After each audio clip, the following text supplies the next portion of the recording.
folks to think about joining. It's really what builds social capital, which is what we're going to talk about a lot today. So great opportunity to do that. I'm just going to quickly share my screen, and we'll assume that if everyone can't see it, that they'll speak up and let me know. I'll keep an eye on the chat as we go along, but don't be afraid, Hannette or Mark, to chime in and interrupt me if I've missed something. What we're talking about today is very, very against the grain of a lot of what we believe as marketers to be true about social media and social media marketing. It isn't sort of at all mainstream. It's also challenging in that it reframes our work in a lot of different ways and asks us to look at what we do through a completely different lens. Instead of a marketing lens, a leadership lens, and try to learn lessons from the leadership discipline and bring it back over to the marketing one. So it's conceptual, it's strategic, and a little bit different. So I will just have a standing offer for anyone who felt like they didn't quite draw the lines of meaning to reach out to me, and we'll have a virtual copy. Standing offer to be able to do that. Got a couple books to give away.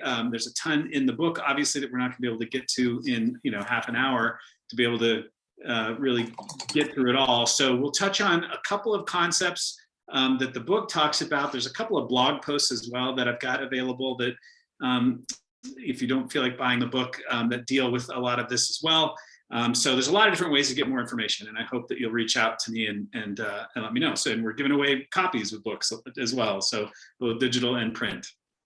So all the sources also are available in this deck. I'll give the deck to anyone who asks. So no need to kind of scribble furiously. Sources, reading material, all the research that we've done is all there. So with that, let's talk a little bit about something different, I think, that marketers need to spend a little bit more time with, which is a leadership orientation for what it is we do. I was doing marketing for a business school way back when in 2005, when a guy named Clay Shirky gave a really great and seminal TED talk about social media and said that it isn't the technical capital that matters, it's the social capital.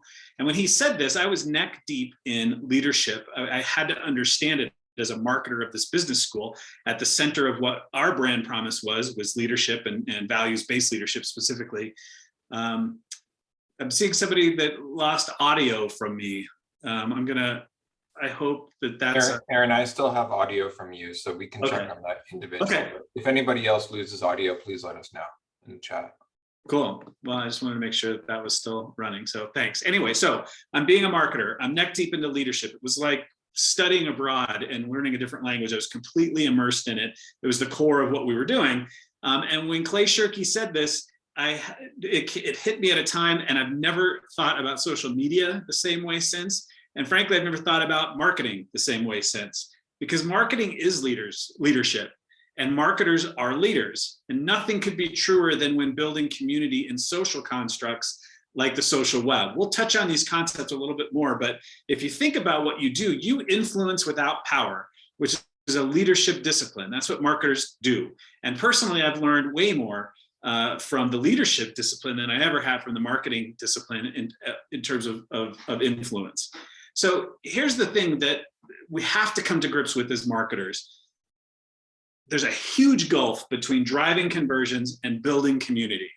These are very different disciplines, very different skill sets. They require a different approach, a different framework, and a different, like I said, discipline. So we need to stop looking to marketing to teach us how to generate value in social constructs like social media. The value that's derived in social groups that is intentionally driven and created by leaders is a leadership discipline. It's not a marketing one. And leadership is that discipline that can, again, help us understand how to build that value in social capital. There's plenty of materials to help us learn how to do that. My book touches on a bunch. There's a whole lot of research and a whole lot of leadership literature, the whole opus around it, but it requires a mindset change. Social capital requires leaders to build it, not marketers to contrive it. So learning leadership skills is also a far better use of our time than honing tactics across these fleeting platforms that we're always juggling. Yesterday's TikTok is tomorrow's Clubhouse, is yesterday's MySpace. and savvy leaders know, and managers of brands know this too, you don't chase your tails learning tactics associated with these platforms. We look for concepts and the disciplines that span these fleeting platforms, these tactics that come and go, and build sustainable skills that transfer to any context. And that might be a bull market. It might be a stay-at-home order. We need those skills that sustain us through different contexts, different platforms. And I think leadership is the way for marketers. So again, a very different lens. We need an approach to online social groups, and we need to do it as leaders, not marketers. It's a far better use of our time. This world of clickbait and funnel drivers and all of the sort of things that we preoccupy our mind with are just distracting us from what really can build a lot of strong value in these social constructs. So with that as the stage, really some quick thoughts on the roots of where biases came from. I mean, why are we talking about social media marketing still as if it is the way to approach building value in social constructs? Clay Shirky wrote a book at a time when a lot of authors were writing books that were basically kind of polishing up marketing concepts and placing it into this new domain called social media at the time. The Seth Godins and Chris Brogans and Chris Andersons of the world were really getting us marketers excited. We thought that this could be the loophole that we were looking for, that thing that's real, that thing that helps friends do the marketing for us, like connecting us outside of that brand construct, and millions of eyeballs, of course, that reached at a cost that seems to be falling through the floor. But here's the thing. Marketers are unreliable data points when it comes to evaluating social media, especially. I had a mentor a long time ago tell me, Aaron, you're a marketer now. You're no longer allowed to say, I like the way that this ad looks. Here's how I interact with email. We are unreliable data points. Non-marketers don't view social media like we do. They see and interact with TikTok videos completely different than we do. They don't see the creativity and the storytelling and admire the production. They engage in social constructs like social media as an opportunity for reciprocity and connection, not conversion, not opportunities for audiences and channels. We look at a book pretty in depth in my book called Social: How Our Brains Are Wired to Connect by Dr. Matthew Lieberman. And he talks about and demonstrates the science that shows that when we are engaged in social activity, our brain it uses a completely unique network that is honed over millions of years and through the development of our growth as human beings. And it's like a switch. When we're engaged in that part of our brain, the rest of it almost gets turned off. He calls it a seesaw. So activities like evaluating coupon offers, practicing guitar chords, working in Excel, those kinds of activities in the networks that are responsible for those are almost turned off while we're engaged in social activity because it's so important for our survival. So this is one way that prevents us from seeing the social web the way that those participating in it do. We are literally in the wrong headspace. We bring a work mindset. We've got a completely different network activated when we're looking at it. And it's also what marketers face, by the way, when marketing to someone in social constructs, right? You have to ask them to switch their network on and off. And it's something that Dr. Lieberman says isn't at all easy. Again, a very special emphasis to say that it's like a seesaw. There's a lot of other takeaways in the book from Dr. Matthew Lieberman that I'd really encourage you to think hard about, how we feel physical pain in the same region of our brain as we do social disconnection, and we protect it, whether that disconnection or the connection itself is meaningful or not. And it just speaks volumes to, I think, what marketers have to deal with and how our biases have been sort of built up over the years. The book takes a look at a lot of data. We looked at over 50 studies, 50 marketing studies around social media marketing to try to find, to demonstrate what I believe is that social media marketing hardly works. Sometimes it actually damages brands. And when it does add value, it happens in kind of unusual or outlier examples. Again, this chapter itself is excerpted on my blog if you don't feel like buying the book. But let me just touch on a few small examples of this kind of vast studies that we looked at to try to make this case that the data that supports social media marketing as an effective marketing tool is a straw man. The first place to start is to ask the question of who's running the henhouse here. When we look at a lot of these studies, we're really looking at a lot of data and reports and studies that come from social media marketing platforms themselves, those that have a vested interest in convincing us that the money we're spending with them is well spent. Here's an interesting statistic from Altimeter and Hootsuite did a study together and found that only 26% of marketers tied their social media marketing work to business results, not engagement and views, which they like to think, these platforms like to try to convince us is top of the funnel. That's just gaslighting. We know that the top of the funnel is leads, inquiries, things that are tied to business results. 74% of this in this study said that they rely on the tools themselves to show them if their social media marketing is effective. So if you're asking Facebook or Hootsuite to tell you if what you're doing is worth the money that you're spending with them, that's a red flag. That's something I think that needs to be addressed sort of globally across marketing, but certainly something you might want to think about in your context as well.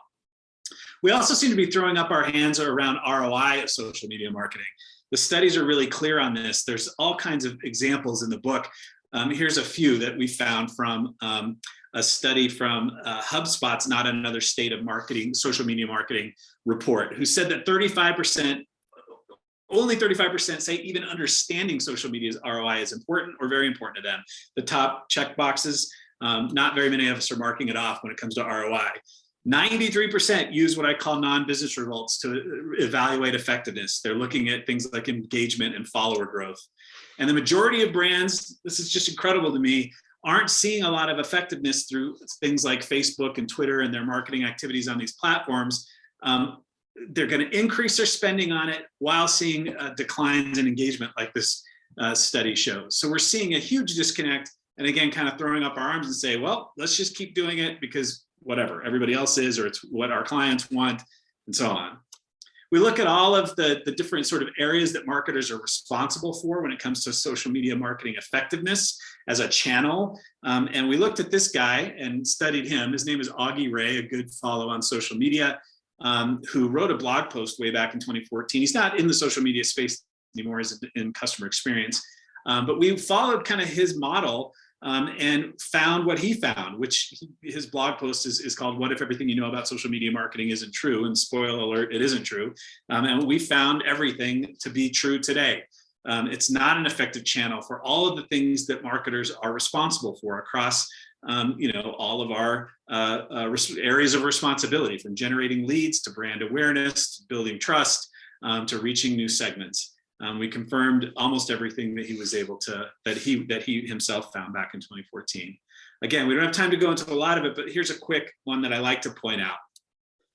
There's a study by the University of Maryland and Duke that we found that looked at 170 million users and 3,000 brands, so not a small study, and found that word of mouth on social media is often subject to a negative bias. When that word of mouth affects brand performance, it tends to damage it.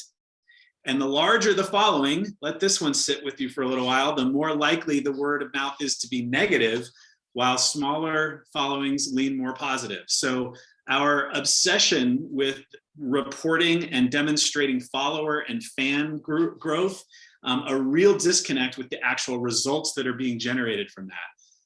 A really, I think, kind of stark example of the effectiveness of social media marketing. Again, much, much more in the book and in my blog post, but just to show you one example. This led Avinash Kaushik, you're familiar with this guy, another great follow on social web, probably a handful of the most respected Google Analytics minds on the internet, to write a blog post and conclude to kill and plead with us to kill all of the organic media, social media activity by your company, all of it. So we're dealing with a triumph of hope over any kind of demonstrable return. When we do see numbers that seem promising, when you dig a little bit deep and peel back the layers, you find that it's usually generated by somebody with a vested interest in keeping you spending money with them. There's a lot of problems with the data that we're using to make our decisions. So if that's not generating value, what is? Social capital is a concept that's been around for an awful long time and been studied across societies and businesses and organizations. And leaders know and have, it's a learnable skill to build and use social capital. But as marketers, we just have to spend more time understanding the nature of these social constructs like a leader would, so that we can generate value within them. Let me give you an example of somebody who kind of takes a flip on that, and then we'll take a little bit of time to discuss what social capital is exactly. This is Nicole Kelly, who I found in my research, who found herself in a marketing function with the debt relief organization of Care One. She also, as it turns out, was a board member of AMA Cincinnati. She built about 1 million person community across several different social channels, and started to realize and measure that they were delivering a lot of value, ton of value, as compared to those that weren't a part of their community for her nonprofit organization. She measured things like submit forms and return to forms, and the likelihood of making the most payment. And if they touched the social media groups, she found out that they had tremendous value to her organization. And so this is the type of returns that we want to see as marketers typically. But Nicole doesn't call her work marketing at all. She calls it building a community. She started hiring people that didn't have marketing backgrounds, in fact, because she needed to teach them to unlearn marketing, and she got a little tired of doing that. She gave this great concept of that social media really is an opportunity for connections and not opportunities for conversions. Conversions are what kind of drive people away. When you're people using, as I like to say, versus people building in social constructs, they tend to go away. She literally calls it a flip, an opposite on marketing. And what she's doing is building social capital, which again is something that's studied, and we know is something that can be measured and managed within organizations, just like physical, human, or intellectual capital. And the book spends an entire chapter exploring it. It's a very kind of complex subject. I mean, being social is a very complex subject. It's sort of the water we're swimming in, right? The minute you start breaking down something that's intuitive, it feels strange. It feels a little odd, and it's very sophisticated because we are sophisticated people. It's dealing with our wiring. It's dealing with relationships. So it can be very complicated. But here's a definition, if it helps, to kind of frame it up. For our purposes, social capital is a resource of relational wealth. So what you need out of social media, or your brand needs out of social capital, is very different from mine. It can be generated for individuals like you're doing now by participating in AMA Sacramento Valley, but it also can be for collective working professionals like brands and teams and companies. And it's created by investing and managing the configuration and operation of networks. So the structure of networks is really important. The roles that people play in those networks are really important, but also their durable social relationships. So that idea of reciprocity between relationships that flows is and generates social capital. So again, much better to explore the meaning to define it, but hopefully that kind of puts us on a I don't know, starting place a little bit. Really, they're networks of relationships that create a valuable resource, right? Whatever that resource is for your organization or for you. Studies have shown that it helps everything from innovation and entrepreneurship to supply chain, to networks, access to different types of networks, which is, I think, the myopic focus of what marketers use it for. We know what kills it: balance sheet management. So if I put something into a social group, I expect to get something out. That kills it. You know that if you give to a group like AMA Sacramento Valley, something will come back. You don't know when, you don't know exactly how, or even in what form. But if you expect it to, quid pro quo, you're in a leads group. You're not really in a social construct. Any kind of bait and switch, we know, kills it. The leadership studies are very clear on this, saying one thing and doing another, which I think is where marketing really runs into friction in social media, because we often, I'm sure, come up with these contrived formulas for social media marketing, where you say, we will do 60% of value-added content in order to promote 40% of the time. And that's not at all how social constructs operate, and that's not what builds social capital. In fact, it kills it. And the idea of exposed non-credibility. So once again, saying one thing, doing another, that's what we know kills social capital, which again, should ring kind of true, I think, to social media marketers. When you sort of get to that place where you got a bunch of connections, but not a lot of value is being driven, a lot of these kind of approaches will kill it. We also know what builds it, though: a democratization, a flattening of the organization. So not looking at yourself in terms of brand and customer, but really a group of people and in responsibility to a diverse set of stakeholders. Human connections matter, so getting to know people. I talked with Xbox and their social media team, and they spend a lot of time understanding who their users are on social media and doing things like inviting them to speak at conferences and meeting with them face to face. But that human connection matters, and once again, consistency. There's that word. Do what you say and say what you do around deriving value and saying what the group will or won't be doing in terms of promotions. The leadership is also clear on three different, what I've come to call structural, just bonds. The first one is structural, so understanding networks, understanding the different roles of different nodes. Marketers have an inkling of this, by the way. We know that influencer marketing is something that is something to pay attention to, right? We know that different nodes in these networks have different levels of influence. It might be very fledgling, but we're starting basically to put our toes in the water of structural understanding of networks to build social capital. There's relational bonds. This is the leadership stuff. This is the relationship stuff, which again, the book talks about, we'll talk about here in a second. And then the cognitive bonds, good news, you already know how to do that. You are a marketer, so you create logos and taglines and you tell stories. You create that cognitive meaning in people's brains. You make commercials with, hip hop artists making ice cream, all that kind of stuff. Those are the cognitive bonds that bring people together in social constructs and create social capital. The book also talks about social media and customer care as kind of a foil to show you how, when you do flatten the relationship, the effectiveness of it in social media. So this chapter is also excerpted on my blog if you don't want to buy the book. There's a bunch of case studies. We talk with the Zappos customer loyalty teams. They're brilliant. They've got a lot of lessons to learn. And we kind of outline 14 different rules and ways to set up and create successful social media customer care teams. So we're going to skip over that today, but that's an important part and a good way to kind of illustrate a lot of these points. And I think, again, the networking structures, understanding those structural bonds is the new frontier for social media marketers. We don't do a lot with this as marketers. We sort of build a network and let it sort of operate. But leaders who build social capital know that there's a science behind social networks and they get to know it very closely. They know that nodes and actors are different, that the connections are different, that all of these clusters are really important to understand in terms of their what's called transitivity, or how tight the triads are within these networks, that there's strong ties and weak ties. And even though that name weak tie might indicate otherwise, there's a ton of value in weak ties. In fact, it's really the bedrock of DEI. The science behind weak ties and balancing your clusters, your network clusters with strong and weak ties is DEI. It's where that value is derived, and the science is pretty clear on it.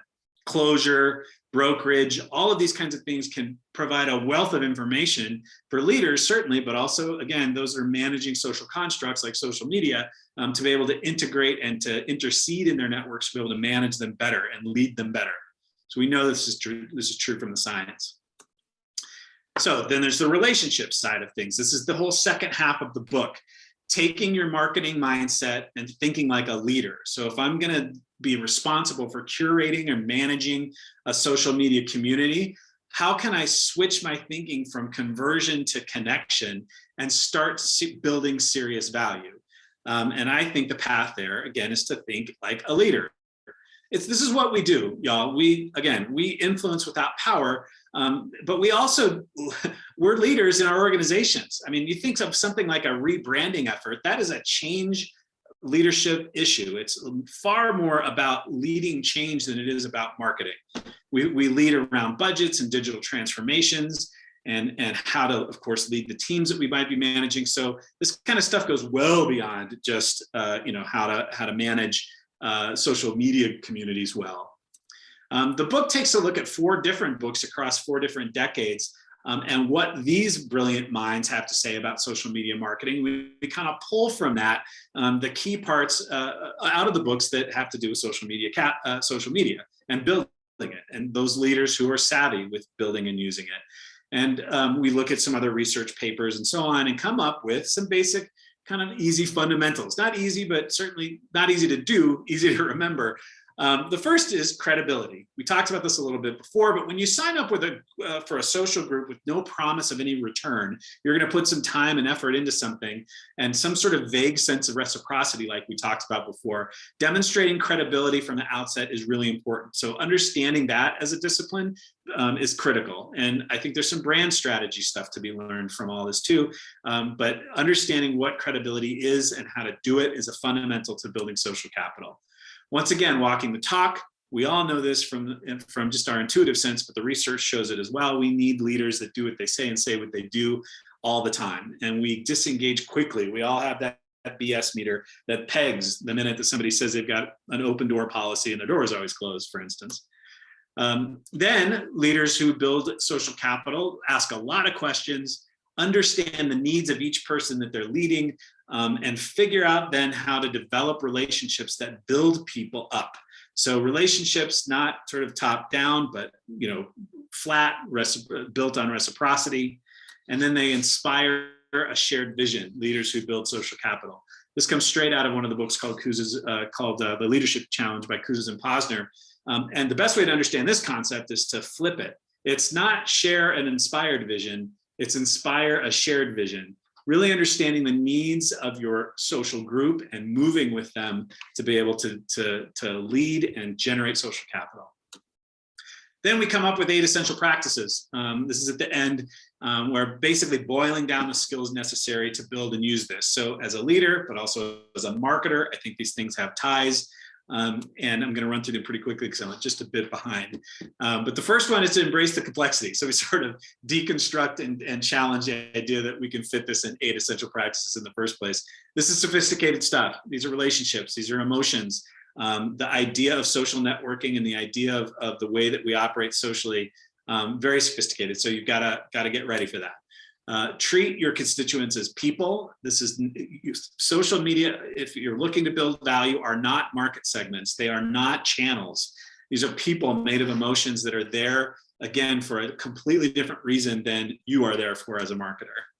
You need to get yourself and your brand strategy together first. This is about understanding who you are so you can come to any engagement in a leadership function with a sense of authenticity and trueness, so that people will see that credibility right away. Again, the research is very clear on this, that's the first thing that needs to happen.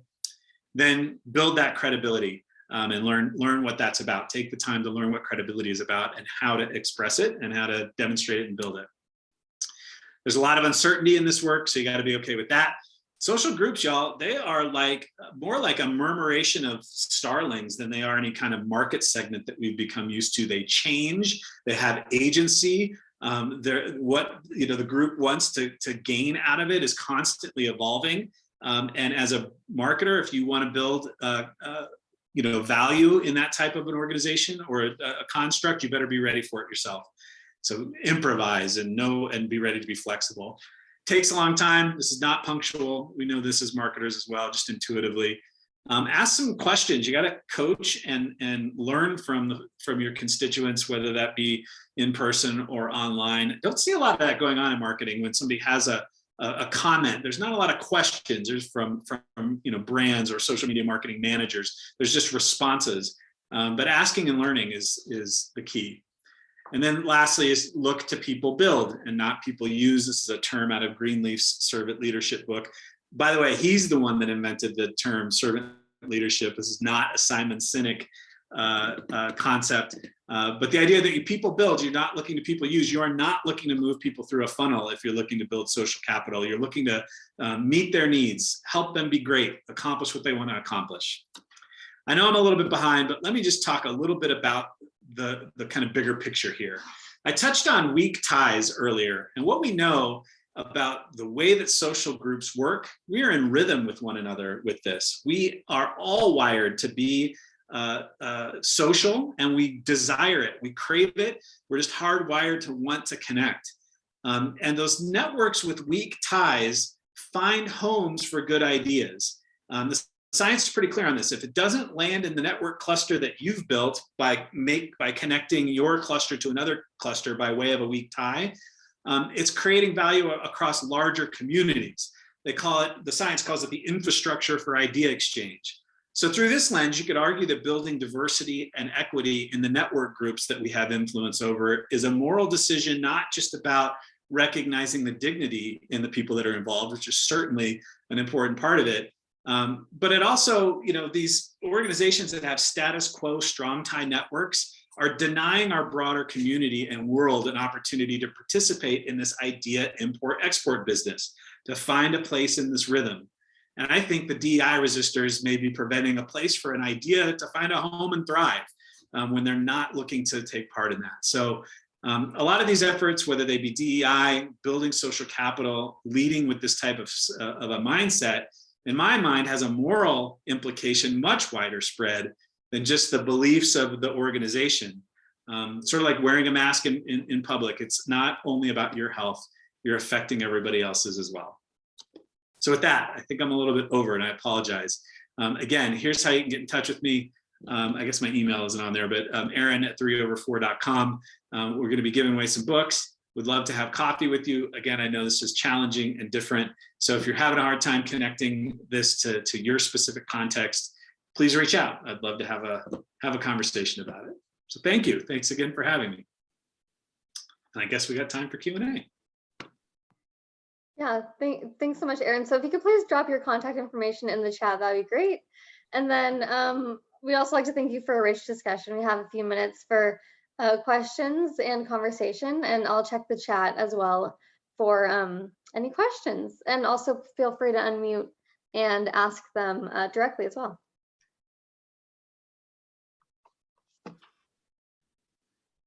Thanks for all the kind words. Yeah, so someone, That's okay. yeah, Is there hope else, for me yeah, in go ahead. grad school? Oh, sorry. Were you saying something? They said, is there hope for me there in grad school? Absolutely, there is. I think, the best way to break a bias and to start peeling back that calcification of biases is to infuse our lives with people, especially relationships that challenge them. So yeah, coming out of grad school with a new sense of responsibility, a new sense of sort of taking on the status quo, super valuable. The question is there hope for people like me, not for the people coming out of grad school? Like if we can't overcome our biases to create value in new ways, we're in trouble. Hey, Aaron, I have a question for you. We got another question, but real quick, I was thinking about, how the world has changed with COVID and work from home and more online stuff that we're doing. How has that changed the need for social networks, either positively or negatively? Yeah, that's a great question. I've been speaking and consulting on this topic for a long time, Mark, and the book came to life during the stay-at-home orders of 2020. And so it had a lot more meaning to me because what we were talking about is building social capital and digital constructs like social media, which have direct meaning to this type of group as well, right? Connecting digitally. I think it is doable. There's a section in the book that kind of challenges the idea, can you build social capital online in the first place? And there are studies to show that you can. And we take a look at one. Peer-to-peer groups are a good way, and there's a lot of kind of research around all that to show that it can be done. A lot of the principles, in my opinion, apply. I think you see people sort of giving up traditional leadership techniques just because we're not face to face, and I think that's a mistake. I think you can still build the type of relationships, and you can build credibility. You can be authentic. You can do all of the things that really matter for leadership online. But it's as critical as it's ever been, that's for sure, as we kind of separate and pull apart the seams of these social connections to kind of keep it up. And by the way, I think it's a responsibility for all of us to engage in these kinds of things. So like board meetings and volunteer groups, it's not easy for the leader to keep the social connections going in this virtual world. So as a constituent, as a follower, I have to really step up my game and engage as well if I want to keep and see the value of the group sort of thrive. I was a little bit all over the place, Mark. I hope it answered your question.